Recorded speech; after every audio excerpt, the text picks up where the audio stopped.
Hey, I gotta know something. So, have you ever been in a place in your life, and I'm sure you have, where you're just kind of like, what just happened there? Like something so profound. Or you kind of got yourself in a situation, whatever it is, where you're replaying all these things in your mind and you're trying to figure things out and that you've lost hope, you're discouraged, there's chaos, there's confusion, whatever you're walking through or you have walked through.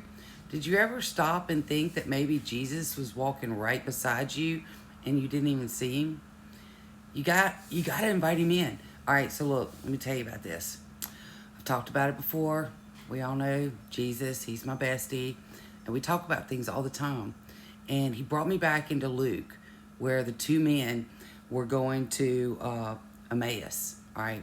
And it's after the crucifixion, and they're just walking down the road.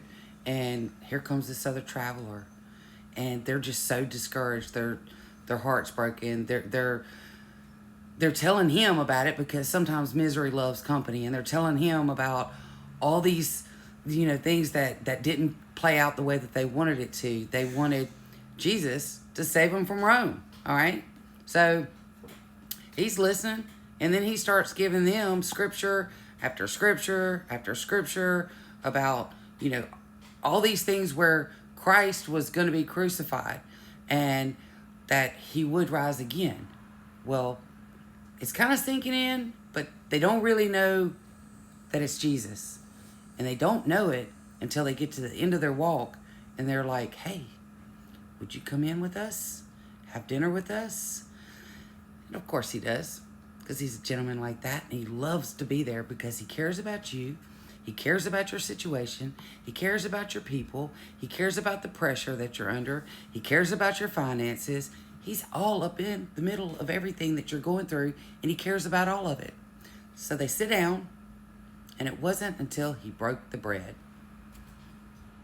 Boom. They realized immediately who he was. Are you having communion with Jesus? Are you inviting him into these places? I'm going to tell y'all something. He loves to redeem your timeline. He loves to restore. He loves to be a part of it. But you got to ask him to come in. You got to invite him into those places. That's where you let go of it and you say, hey, I don't understand it. Will you teach me? Will you show me what you see? Will you explain something to me?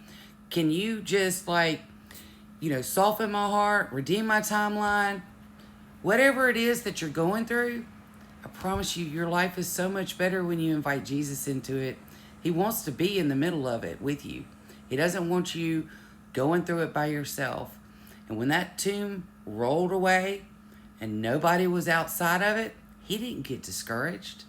He went and found each one of them in their lowest place, and he sat with them. So don't you think he's going to do the same for you? I know he will, because he's done it for me.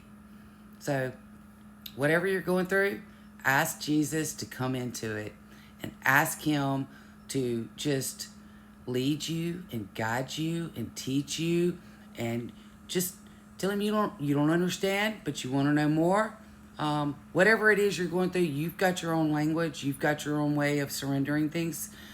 He is not going to just take it from you, but he will receive it. So y'all go sit with Jesus and see what your bestie tells you.